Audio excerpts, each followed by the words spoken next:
بسم اللہ الرحمن الرحیم۔ نیوز رائے نے آج 11 اگست 2022 افغانستان کے دارالحکومت کابل میں شیخ رحیم اللہ سکول میں دھماکے کی اطلاع دی ہے۔ ایک سینئر طالبان رہنما رحیم اللہ حقانی دھماکے میں جاں بحق ہو گئے ہیں۔ آپ افغانستان میں افغان مدارس کے ڈائریکٹر تھے۔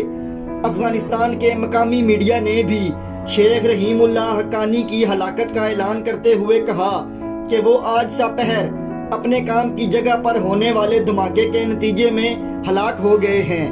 رحیم اللہ حقانی طالبان کے افغانستان میں دوبارہ حکومت قائم کرنے سے پہلے پاکستان کے شہر پشاور میں ایک تعلیمی درسگاہ چلاتے تھے۔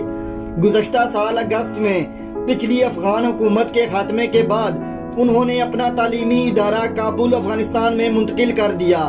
افغانستان خبر رساں ذرائع کے مطابق شیخ رحیم اللہ حقانی سمیت 10 سے زائد افراد اس دھماکے میں ہلاک ہو چکے ہیں۔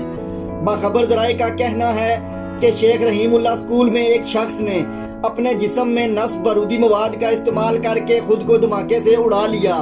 ابھی تک کسی گروپ یا کسی فرد نے دھماکے کی ذمہ داری قبول نہیں کی ہے۔